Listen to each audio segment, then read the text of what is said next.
Salut, c'est Béatrice. Aujourd'hui, je vais te montrer comment procéder à l'achat et utiliser mon kit d'outils pour blogueuse et mon e-book Ce que j'aurais aimé savoir avant de lancer mon blog. Voici comment faire. Dans la boutique, je vais me rendre dans la section Tous les outils numériques et je vais choisir le kit d'outils pour blogueuse en bundle avec le e-book Ce que j'aurais aimé savoir avant de lancer mon blog. Ça m'amène sur la page du kit d'outils. Donc, il y a plusieurs informations sur le kit d'outils et il faut descendre au bas de la page afin d'acheter le bundle. Il aurait été également possible de passer par la page livre, de choisir le e-book et encore une fois de descendre en bas de la page afin d'acheter le bundle qui contient les deux. Avant de passer à l'achat, si jamais tu avais des doutes à savoir si c'est quelque chose qui pourrait t'aider, pour les deux outils, il y a 3 captures d'écran qui permettent d'en savoir un peu plus et il est également possible de télécharger une feuille d'exercice pour nouvelles blogueuses gratuitement. Il faut simplement cliquer sur « Obtenir » et elle apparaîtra à l'écran. C'est possible de la télécharger et ensuite de l'imprimer pour l'utiliser à la maison. Donc ça, c'est 30 questions à se poser avant de créer son blog. Il y a plusieurs pistes de réflexion intéressantes. Comme je l'ai mentionné, pour le but de cette démonstration, je vais acheter le bundle, donc je vais avoir le kit d'outils ainsi que le e-book. Je choisis « Ajouter au panier ». Je pourrais acheter plus d'une chose au besoin, mais pour le but de cette démonstration, je vais seulement faire un seul achat. Avant de continuer, je vais simplement mentionner que si tu as des problèmes lors de la transaction, tu peux toujours cliquer en bas de page pour avoir un step-by-step qui explique comment faire une transaction sur la boutique. Il y a également une page FAQ qui se trouve en bas de tous les articles, donc tu n'as qu'à cliquer pour trouver les questions les plus communes au sujet de la boutique. Donc, je vais maintenant procéder à l'achat. Je clique sur « Paiement ». J'ai l'option de payer par PayPal ou par carte de crédit. Et si tu as un code de promo, tu peux l'indiquer juste ici. Même s'il s'agit d'un produit numérique, tu dois indiquer tes coordonnées postales parce que c'est lié avec la carte de crédit.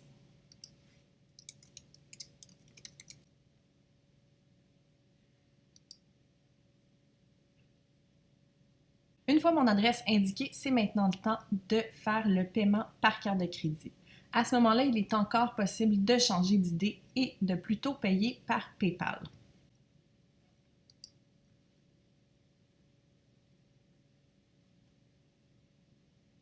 Lorsque la commande est faite, il sera possible de télécharger le produit directement à partir de la page de confirmation. Mais si la petite roue continue de tourner ou si par erreur tu fermes la page, tu vas recevoir toute cette information par courriel, donc il n'y a pas de souci.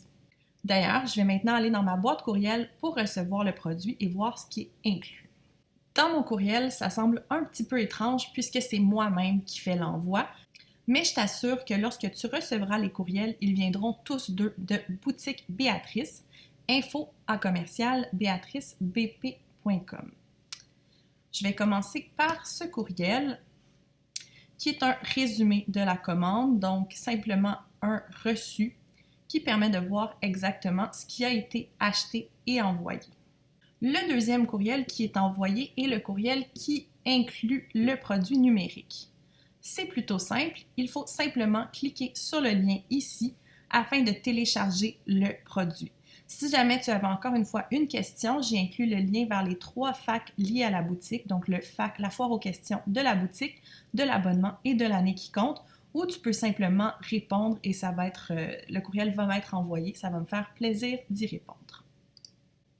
Donc, en cliquant le lien, ça mène vers une page. Je sais, c'est écrit en anglais « Download now ». Je n'ai malheureusement pas trouvé comment traduire ce bouton.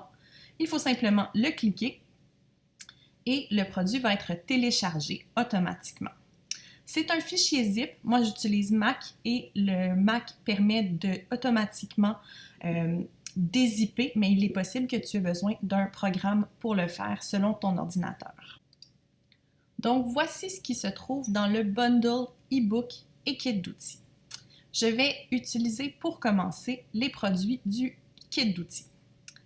À lire en premier.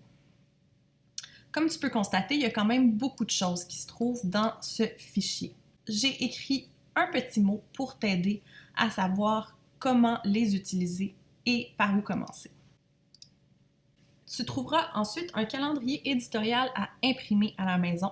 Ce calendrier éditorial permet d'avoir une vue d'ensemble sur ton année. C'est super pratique quand tu commences à bloguer puis que tu dois penser quand publier ton contenu pour qu'il soit ce qu'on appelle timely en anglais. C'est-à-dire que tu ne dois pas réaliser que tu aurais dû écrire un billet au sujet de Noël le 24 décembre. En ayant une vue d'ensemble, ça va te permettre de mettre des thèmes à tes mois, de choisir des objectifs et de prédéterminer quel billet tu aimerais publier. Tu trouveras également une fiche explicative au sujet du calendrier éditorial de 2 pages et j'explique exactement comment faire un calendrier éditorial mensuel sur Google Drive. Ensuite, on trouve dans le kit d'outils ce que j'appelle la checklist. Ça peut sembler un document étrange vite comme ça quand on ne sait pas comment l'utiliser. Il y a plusieurs onglets en bas qui sont tous vides parce que ça va être à toi de les remplir. Pour savoir comment faire, j'ai inclus un document ici de plusieurs pages qui explique point par point comment utiliser la checklist. En fait, la checklist, c'est toutes les questions que tu dois te poser avant de cliquer « Publier ». Donc, il y a plusieurs étapes à faire afin de t'assurer que ton contenu va être lu et sera optimisé pour le SEO également, mais qu'il ne va pas être trop optimisé, qu'il va rester agréable à lire pour tout le monde. Bref, ce document-là est hyper complet. Si tu veux vraiment juste commencer avec le blogging, c'est un super bon point de départ pour savoir qu'est-ce que ça implique comme tâche d'avoir un blog. Il y a des images, il y a des liens, il y a vraiment tout ce que tu auras besoin afin de lancer ton blog. Une fois que tu auras lu le document, tu sauras exactement à quoi sert chacune de ces colonnes et je garantis que chacune de ces colonnes est super utile. Peut-être même qu'après avoir commencé à utiliser ce document, tu vas te rendre compte que tu peux ajouter une ou deux colonnes, que tu peux ajouter une ou deux informations pour que tu puisses en profiter pleinement. Si je regarde moi ma checklist, parce que oui, j'utilise ce document-là tous les jours en tant que blogueuse, j'ai rajouté, je dirais, une dizaine de colonnes au document pour qu'il soit adapté à où je suis rendue. C'est vraiment hyper personnalisable, mais c'est un super bon point de départ si tu n'as jamais pris le temps de te poser ces questions-là par rapport à ton site web. Donc, les onglets billets, billets effacés, parce que non, en tant que blogueur, on ne peut pas juste effacer les billets qui ne nous plaisent plus. Il faut vraiment faire un travail de redirection et s'assurer que tous les liens sont modifiés. Bref, j'explique comment le faire, mais c'est bien de garder une trace de toute cette information-là pour plus tard. La même information pour les pages, parce que les pages et les billets sont dans deux sections séparées dans WordPress et fonctionnent légèrement différemment. Pas une grosse différence, mais tout de même. C'est toujours pratique de garder un œil sur ces statistiques, je vais y revenir, mais ça, c'est juste un petit aperçu pour voir à chaque fin d'année quels sont les 10 billets les plus lus. Ça permet de prévoir son contenu de l'année suivante hyper facilement parce qu'on sait qu'est-ce que nos lecteurs ont apprécié. J'ai également ajouté un onglet pour l'infolettre. Si tu veux te lancer dans l'automation de courriel, c'est une bonne idée de garder toute l'information à un seul endroit.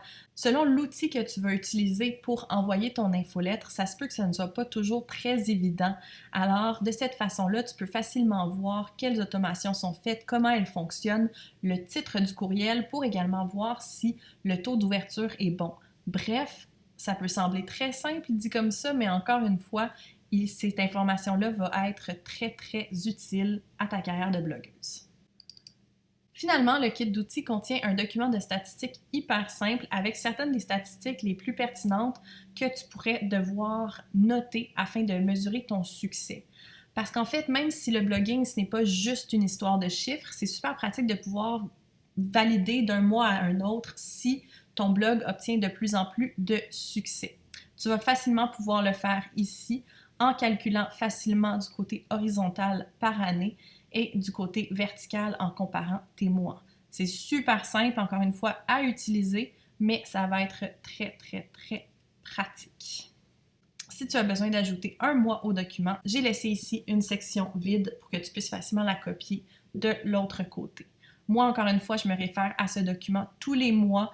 Je retourne, j'indique mes statistiques et ça m'aide énormément. Surtout, par exemple, j'ai remarqué que le mois de février, pour moi, est toujours beaucoup plus bas et pas juste parce qu'il y a juste 28 jours. Il y a vraiment moins de visiteurs sur mon site tous les mois de février. Alors, d'avoir ces statistiques qui me permettent de confirmer hyper facilement en un seul coup d'œil, ça me permet de ne pas stresser quand je vois que mes chiffres descendent ce mois-là. Alors, ça fait le tour du kit d'outils pour blogueuses qui est proposé sur ma boutique. Si tu as réellement acheté le bundle, je t'invite à regarder ma vidéo au sujet du e-book si tu as besoin de plus d'informations sur cet outil. Sinon, je te souhaite une très bonne journée, une très belle carrière de blogueuse. D'ailleurs, n'hésite pas à laisser un commentaire pour me donner l'URL de ton site web. Ça me ferait plaisir d'aller y jeter un coup d'œil. Bonne journée!